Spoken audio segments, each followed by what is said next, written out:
사람들과 세상살이에 대한 나만의 기준선을 만들되 그를 판단하고 평가하며 비난하게 만드는 고정관념에 빠지지는 말아야 한다.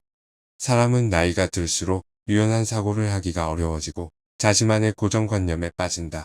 와이프는 아직 37세밖에 되지 않았는데 벌써 사람들과 세상에 대한 스스로의 시선이 뻣뻣하다고 느낀다. 와이프보다 나이가 더 많은 나는 말할 것도 없다. 그것은 세상을 수십 년 넘게 살아온 사람의 노련한 삶의 요령일 수도 있고 경험치가 축적되어 호기심 많은 젊은 때라면 몰라도 나이든 내가 절대 하지 않는 무엇일 수도 있다. 확실히 말할 수 있는 건 수십 년의 인생을 바탕으로 내가 내 인생의 기준선을 어느 정도 확실히 그어두는 것은 좋은데 그를 바탕으로 다른 사람들을 평가하고 판단하며 비난하는 데 써서는 절대 안 된다는 것이다. 비난하는 일은 이 사회의 비인간적이고 불합리한 일을 향해 써야지 아무 잘못 없는 사람들에게 너가 나를 심리적으로 거스른다는 이유로 삿대질하고 욕해서는 안 된다. 그것은 정말 못 배운 짓이다. 다른 사람들을 최대한 배려하고 챙겨주며 인정하되 그들을 내 생각과 내 기준을 기준으로 비난하는 일은 삼가야 한다. 그것이 나이든 사람의 매너라고 생각한다. 지키기는 결코 쉽지 않고 툭하면 다른 사람들을 판단하고 평가하려고 하는 뇌를 컨트롤하는 것은 더욱 어려운 일이다.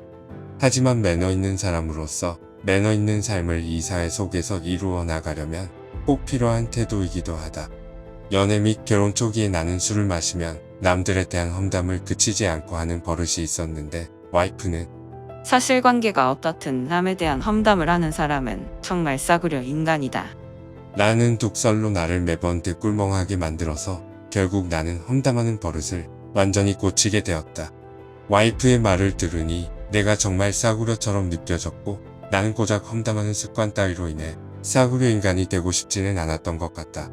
남자란 인정받는 것이 굉장히 중요하고 무시받는 것을 참지 못하는 종족이라서 여러가지 면에서 가치가 굉장히 높고 혼자서도 행복하게 풍요롭게 잘 사는 아내에게 그런 말을 들으면 정신이 제대로 박힌 남편이라면 사랑하는 빼어난 아내에게 괜찮은 남자로서 인정받기 위해 나쁜 버릇을 어떻게든 고치게 되기 마련이다.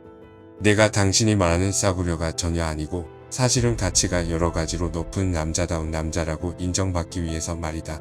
그리고 와이프는 건강한 라이프 스타일을 통해 건강, 행복, 성취, 불안한 4가지 삶의 기둥을 바탕으로 지속 가능한 좋은 삶을 만들어가는 법을 몸소 자기 삶에 걸쳐 먼저 실행하고 그 크고 작은 혜택들을 내가 마음껏 누릴 수 있게 해주었고 그 결과 나는 매일 상습적으로 반복하던 담배를 완전히 끊고 술도 거의 마시지 않고 대신 운동을 열심히 하게 되었다. 그러면서 사람에 대한, 세상에 대한, 이 자본주의 사회에 대한 꼰대 같은 고정관념이 많이 쪼개졌고 와이프만큼은 아니지만 그래도 술 담배에 빠져 남 뒷담이나 하던 시절보다는 훨씬 유연하고 열린 생각을 하는 사람이 되었다.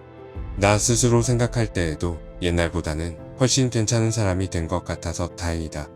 죽을 때까지 어떻게 하면 유연하게 생각하고 너그러울 수 있을까를 고민하는 우리 부부의 사람에 대한 기준선은 인품과 실력, 밝고 안정된 삶이 안 된 사람은 가까이 하지 말 것이다.